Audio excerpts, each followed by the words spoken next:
Suspendido agad ang first day of school sa ilang eskwela dahil sa ulan.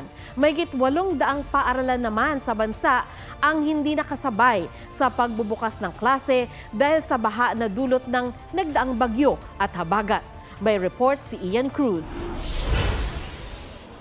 Imbes na mga estudyante, mga evacuee ang gumagamit ng Potrero Elementary School sa Malabon. Sila po kasi yung mga families na na-wash out po yung mga bahay.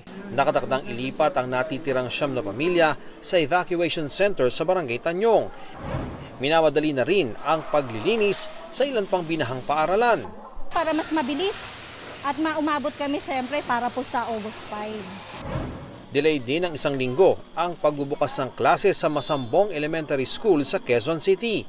Hindi pa kasi tapos ang paglilinis sa 15 classroom na binaha at nabalot ng putik. Nabasa rin ang learning kits at hindi na mapakinabangan ang mga papel at notebook. Sira rin ang mga TV at electric fan.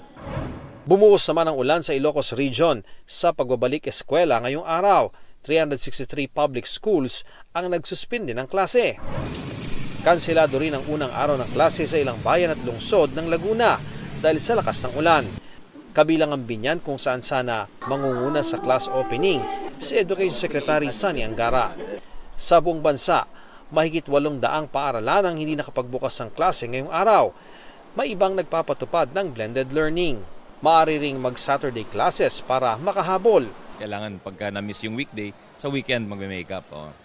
Nakipagpulong din ang kalihim sa Schools Division Office ng Rizal bago nagpunta ng Casimiro Inares Sr. Memorial National High School sa Taytay.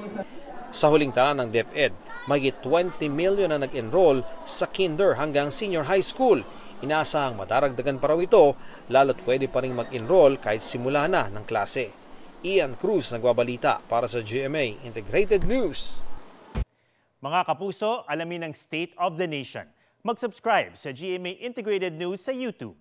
Sa ating mga kapuso abroad, samahan nyo kami sa GMA Pinoy TV at sa www.gmanews.tv.